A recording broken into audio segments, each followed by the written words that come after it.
Thank you to the Sparrow Clock. We'll get underway on time. Good morning, councillors, and welcome to the council meeting of the 31st of May 2017. Just a reminder, we are live webcasting.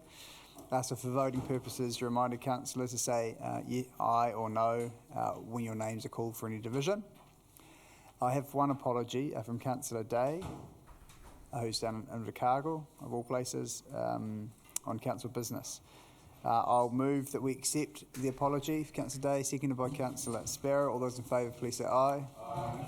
Against? I declare that carried. I do have an announcement in terms of the passing of Alexia Pickering. Many of us will have known Alexia in her times when she's come to council to advocate on behalf of accessibility issues. Alexia was born in Petone in 1930. She was born with spina bifida, and that was an affliction that she carried with her for her entire life. She later married Neville Pickering as well, former MP and Mayor of Christchurch. Alexia will be known to us for her issues and concerns around justice, around fairness, and also making sure that our city was more accessible to the general public. In particular, she had a strong influence on the waterfront, and she certainly made her views known when she came in here and thought we weren't treating accessibility issues of significant importance, or certainly not important enough.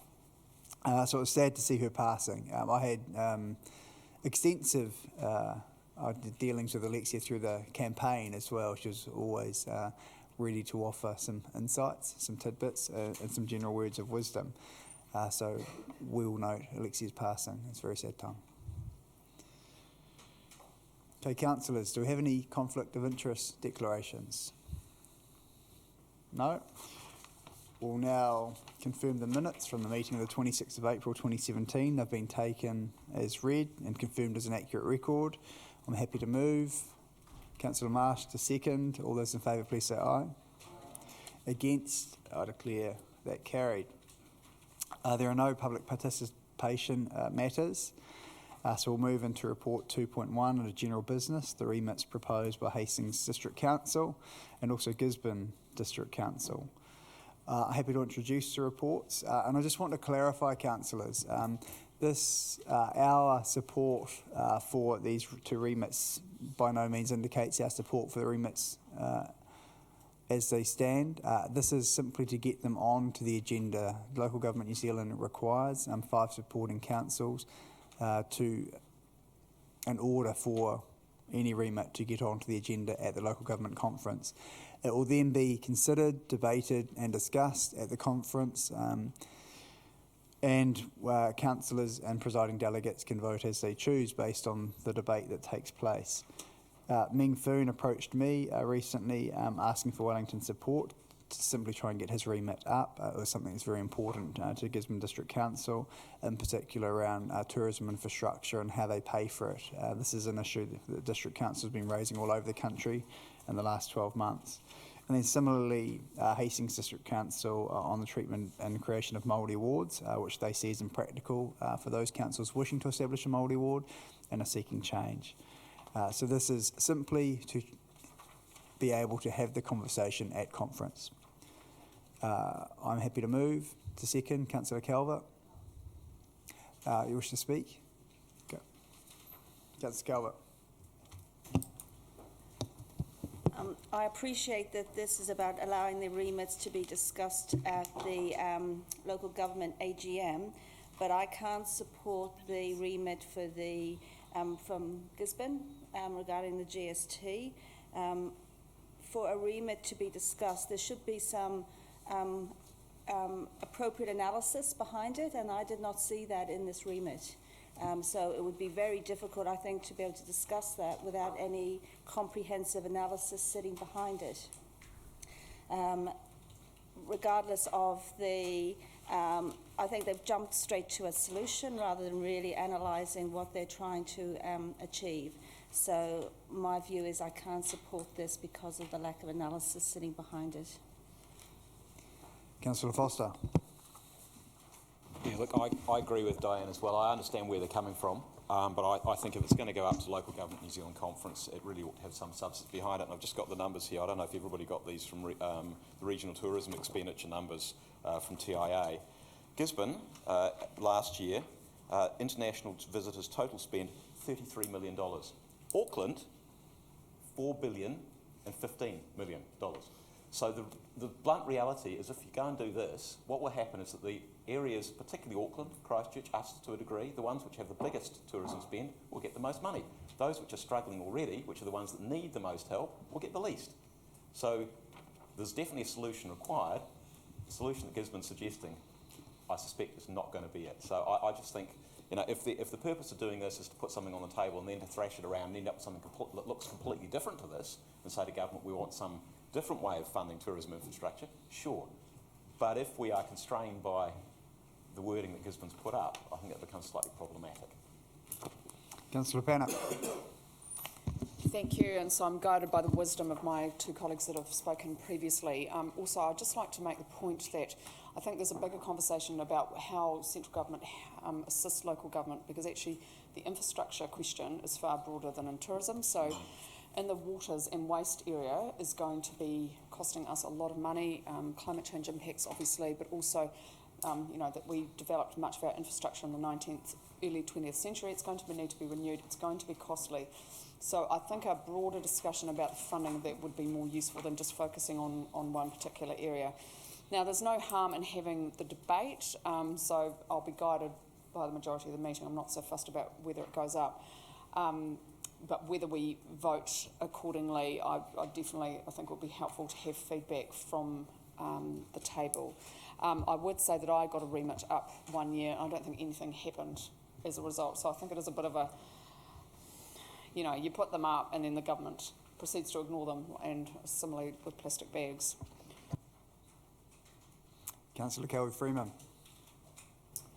Thank you, Your Worship. For my part, I would be more than happy to leave it to the discretion of our delegates. The conference itself is nearly 2 months away, and were we to send a signal to Gisborne that we would not be minded to support this remit unless we saw some compelling evidence or at least some complete analysis, then as I said, I would be comfortable that it would be up to our delegates on the day to decide whether the evidence was strong enough to support the remit.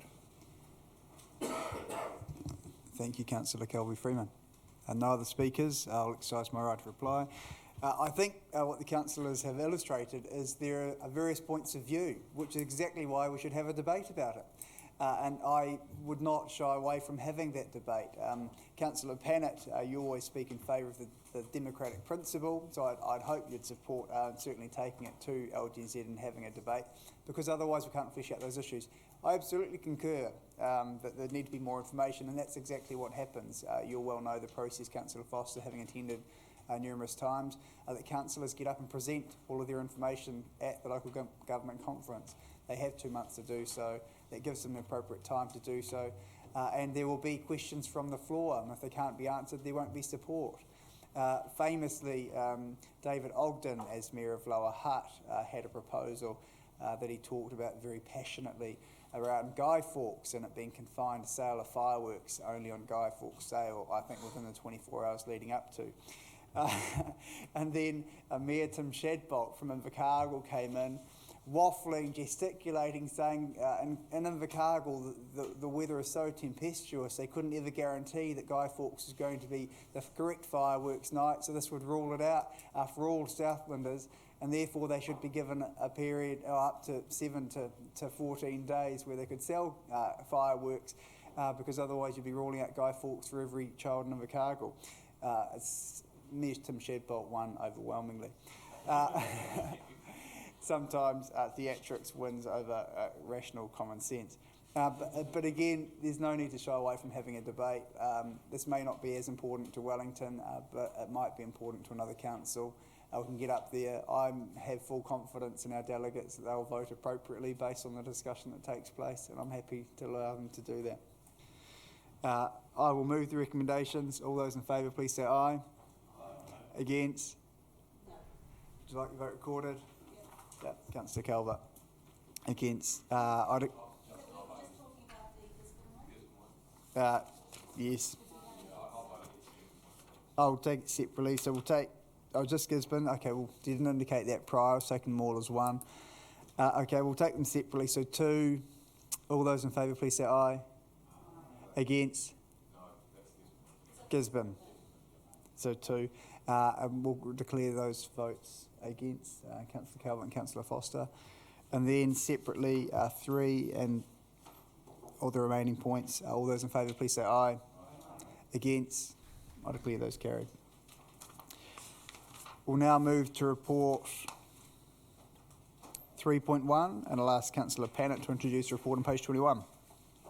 Very quickly, look, it's just an oversight.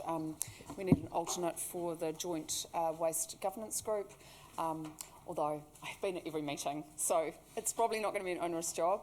And I will be supporting Councillor Lee as one of people most informed about waste issues to do that job.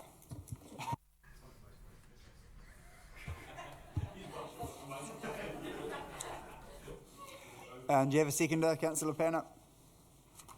Councillor Free, you wish to speak? Councillor Lee? No, no one else to speak. No need for a right of reply. All those in favour of the recommendations, please say aye. Aye. Against? I declare the recommendations carried. Councillor Gilbert? Oh, sorry, we'll nominate now. Okay. So nominations calling for Councillor Pannett? Councillor Lee? Seconded? The member for Ireland, do you wish to comment? You're happy to support your nomination? There being no other nominees, all those in favour of Councillor Lee? Aye. Against? I declare Councillor Lee successfully appointed. Well done. Congratulations. Councillor Gilbert, report 3.2. Thank you, Your Worship. The purpose of this report is for Council to approve changes to the Wellington Town Belt Management Plan 2013 following the adoption and passing of the Wellington Town Belt Act of 2016. So recommendation 1 states that the amendments are either consequential on the commencement of the Wellington Town Belt Act 2016 or are minor or technical in nature and so can proceed without consultation. But nonetheless, the changes have been reviewed by Friends of the Town Belt, and of course the Act itself was adopted following extensive consultation. Recommendation 2 is simply to adopt the changes. So most of the changes were approved at a City Strategy Committee on the 19th of April.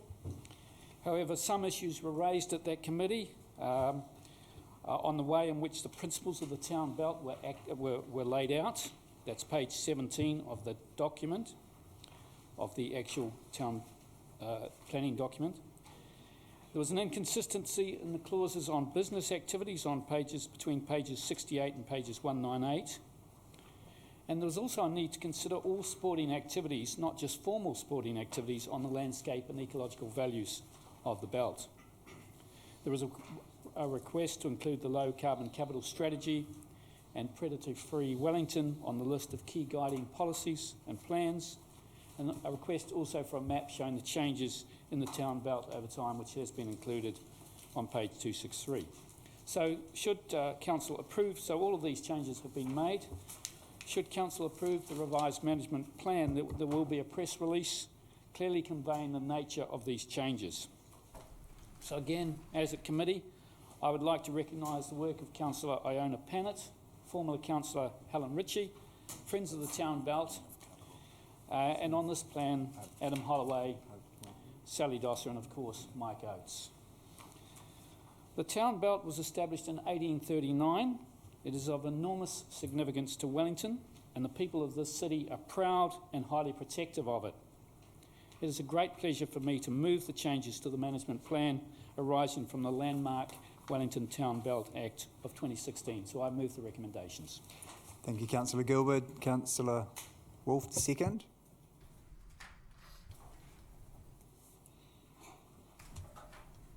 Thanks, Your Worship. This is a significant piece of work. The Town Belt Management Review is something very special, and that's why I've decided to speak today. I'd like to thank the officers, especially Mike Oates, whose expertise and passion for our town belt is unparalleled. The red lines on the pages denote the amount of work that has been achieved through this review. It's an ecological, geographical and historical document, and it's almost a founding document now that's been reviewed actually since 1873, the basis of it. It adds amendments in relation to the low carbon capital plan and aspects of biodiversity, including our predator-free project resilience strategy of this year, our place-based policy, and the Wellington Town Belt principles. It also clarifies additions and alterations since the last review.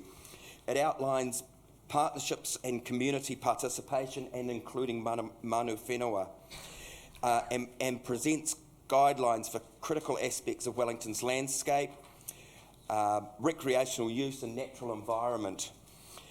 It protects and seeks to enhance potentially the most important and attractive land our capital has within its boundaries. And it's land which is a key to Wellington's character and quality of life. And we've just seen the quality of life survey where we've come number one, and I believe our town belt is very integral to that. Above all, this document is educational. It's superbly written, illustrated with maps and diagrams and photos. When the plan was brought into being, it was visionary. In the review, I would add the words legendary, comprehensive, inclusive, and they could be added alongside visionary.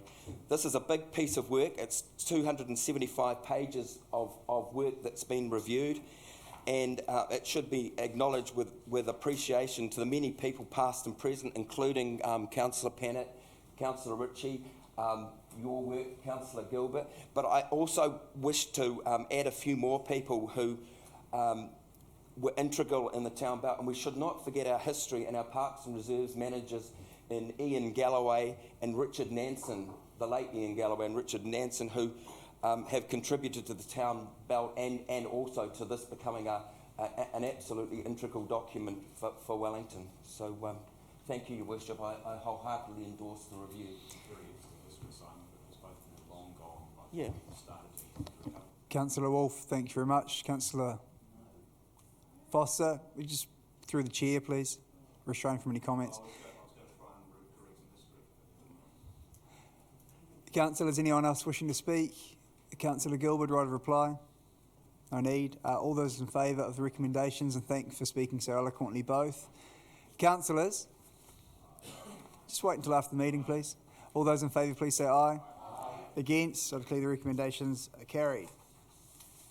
We'll now move to report 3.3, and I'll ask Councillor Eagle to introduce the report. Thanks, Your Worship. It's my pleasure to present to Council the Living Well, the Wellington Regional Active Recreation and Sport Strategy. First of all, can I just acknowledge all of those who have been involved. We've had stakeholders galore across the region working on this for the past 5 years, but in particular our own officers from the Park, Sport and Recreation Department. Thank you very much for getting this onto the table, and we are the first city in the region to, and we will be the first city in the region to endorse it. Just some of the issues, the landscape of sport and recreation is changing, and to meet those challenges of the change, we're going to need to do things differently, and what this does is bring all parties together. Not that they don't work together already now, but what this does is put a plan in place to say these are the things that we are going to have to look at more closely, and one of those is participation, of course, and we know that the almighty technology is taking some attention away from getting people out and getting active. Also, we've done some work ourselves on sports, on the Sportsville or Sports Hub concepts, and that idea of bringing clubs and codes and organisations together to utilise resources better, be it financial, volunteering, so human resource, but also assets, which a lot of clubs now find difficult to to honour their leases and keep maintained to a level which they can afford them. Also, the focus, as I said, needs to be on people and making them more active rather than buildings and things like that. You'll also see in there that there's a big drive to get better facilities on the agenda, so there's some process of rationalisation involved in who does what around the region. That's nothing new, but more than ever now we have to make sure that the dollars that we invest and the time also is put into something that is the correct thing to build. So we're not all building the same thing half an hour up the road from each other. So that's the opportunities and challenges there on page 305. That outlines it pretty succinctly, and I would ask councillors to endorse it. I move. Councillor Wolfe to second. No need to speak. Councillor Marsh. If you were desperate for a second, I was offering. No need for a right of reply. Councillors, all those in favour of the recommendations, please say aye. Aye. Against? I declare the recommendation is carried. Councillor Dawson, I call upon you to introduce report 3.4 in the Johnsonville Library on page 321. Thank you very much. Really, this is just signing off what we've already discussed at City Strategy Committee, and I will introduce it as such. Thank you. And seconded, Councillor Gilbert, you wish to speak? Briefly, thank you, Your Worship. I just want to recognise the tremendous work by the officers and those that have brought this, hopefully, over the line. Thank you. And I'll simply add, this will be bloody brilliant. Looking forward to it. All those, Councillor Free. Yeah, look, I'll just speak quickly to this. It's very satisfying to get to this point, and thank you for your, collectively, for your support for this project, which, was started quite a wee while ago, quite a couple of years ago, probably. But these things take time, and I'm looking forward to actually seeing the ground dug and seeing this start to be built. Councillor Dawson, right of reply? No. All those in favour of the recommendations, please say aye. Aye. Against? I declare the recommendations carried. Councillor Sparrow, report 3.5 from page 323. Thank you, Your Worship. This is a straightforward proposal to sell unformed legal road land at 82 Newlands Road. We agreed at our meeting that Council could proceed to the next step of an 11-step process to see this through. No objections were received from immediate neighbours, so I move the recommendation. Seconded, Councillor Gilbert. All those, any contributors? No? No need for right of reply. All those in favour, please say aye. Aye. Against? I declare those recommendations carried. Now, I'd like to move into public... and separately 3.6 as well. Councillor Sparrow. Right, another straightforward proposal. Disposing of land adjoining 19 Devon Street in Aro Valley. The recommendations are set out in your papers. I recommend that we accept them. And seconded by Councillor Kelby-Freeman. Do you wish to speak? No? No other speakers? All those in favour, please say aye. Aye. Against? I declare the recommendation is carried. Now we're going to move into public excluded. I'm happy to move, a seconder to move into public excluded based on the provisions of the Local Government Official Information and Meetings Act 1987 in accordance with clause 4.1, section 7.2a and section 48.1a. Seconder, Councillor Wolfe. Thank you. All those in favour, please say aye. Against? I declare the recommendation is carried. If I could ask members of the public, thank you for attending, and we'll cease the recording of the meeting. And I'll ask Councillor Wolfe to introduce the report.